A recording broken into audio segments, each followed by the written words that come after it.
Assalamualaikum warahmatullahi wabarakatuh. Kenyataan Muhammad Qasim sejak dari mula lagi adalah seorang laki-laki biasa yang tidak sering menunaikan sholat fardu, dan bahkan tidak juga menunaikan salat sunat tahajud. Kenyataan ini memang sudah ada pada sejak awal lagi dan jelas pada tahun 2015, yaitu ketika mula admin senior masih bersama dengannya. Adapun banyak helpers mengira bahkan menyangka lebih baik menyembunyikan aibnya. Admin senior tidak masuk campur terhadap perkara itu, tetapi ternyata helpers yang datang kemudian banyak membuat rekayasa tentang Qasim, dengan karakter yang tidak sesuai bahkan tidak ada dengan dirinya. Aib yang sudah beliau tulis sendiri bukanlah aib yang tersembunyi, jadi lebih baik menyebarkan apa adanya dengan jujur dan jelas. Kenapa Muhammad Qasim yang pemalas salat ini dan moralnya rendah sekali ini malah disangka Al-Mahdi? Poin utama yang kami ingin sampaikan dan tegaskan adalah, Muhammad Qasim tidak mengakui dirinya sebagai Al-Mahdi. Jika dia mengaku Al-Mahdi otomatis dia bukan Al-Mahdi. Poin kedua, berita dari seorang yang fasik bisa benar. Firman Allah Ta'ala dalam surah Al-Hujurat, ayat 6 bermaksud, wahai orang beriman, jika datang kepada kamu orang yang fasik membawa berita, maka periksalah dengan teliti agar kamu tidak menimpakan suatu musibah kepada suatu kaum dengan tidak mengetahui, maka jadilah kamu menyesal atas perbuatanmu itu. Jelas di dalam ayat Al-Quran menyebutkan, seorang yang fasik membawa berita, bukan seorang yang soleh membawa berita, dan kemungkinan berita yang dibawa si fasik adalah benar.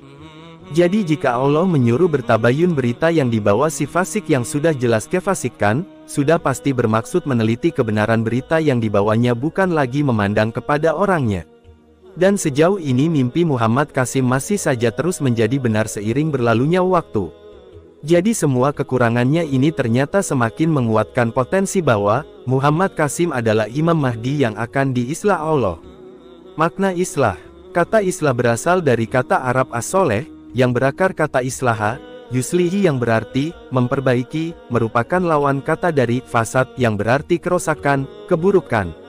Artinya islah adalah untuk memperbaiki dari fasad kerusakan maupun keburukan, supaya berubah menjadi soleh yaitu terhindar dari keburukan maupun kerusakan. Dengan itu dapatlah diartikan bahwa, Nabi Muhammad SAW bersabda, seorang yang mendapat petunjuk daripada kami, keturunan Ahlul Bait, yang Allah perbaiki dia Al-Mahdi, dari kerusakan keburukan kepada kebaikan dalam suatu malam. Hadis riwayat Ibn Majah. Coba diperhatikan Muhammad Qasim tidak mengaku sebagai Al-Mahdi tetapi adalah seorang fasik yang mendapat petunjuk melalui mimpi yang berupa berita masa depan, yang memiliki moral yang rendah, dan semua ciri-ciri malah menguatkan bahwa dialah Imam Mahdi yang akan diperbaiki Allah dalam suatu malam.